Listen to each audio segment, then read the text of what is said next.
আপনার কি কখনো এমন প্রশ্ন এসেছে, যদি আমাদের সৃষ্টি করেছেন একজন স্রষ্টা, তাহলে সেই স্রষ্টাকে কে সৃষ্টি করলেন?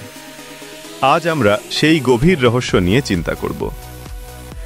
এই প্রশ্নটি মানবজাতির সবচেয়ে প্রাচীন ও জটিল দর্শনীয় প্রশ্নগুলোর মধ্যে একটি।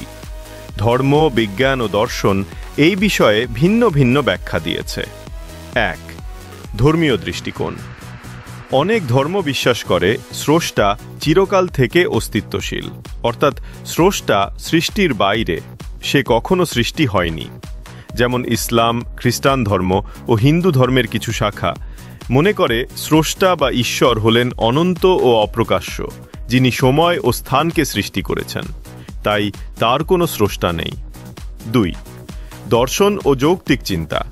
দর্শন মনে করে যদি প্রত্যেক সৃষ্টিকে একজন স্রষ্টা সৃষ্টি করে, তাহলে সেই স্রষ্টাকেও একটি স্রষ্টা তৈরি করবে।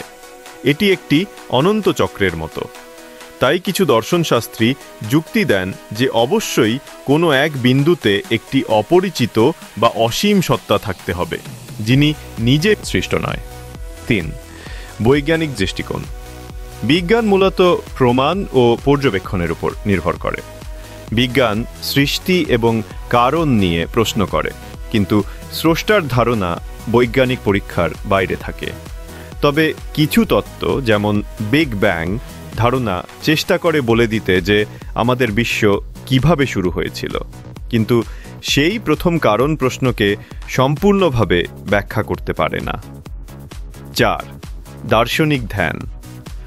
অনেকে বলেন স্রষ্টাকে সৃষ্টি করার প্রশ্ন হয়তো আমাদের মানুষের বুদ্ধির সীমার বাইরে। এটি এমন এক বিষয় যেখানে আমাদের উপলব্ধি সীমিত এবং আমরা কেবল অনুমান করতে পারি।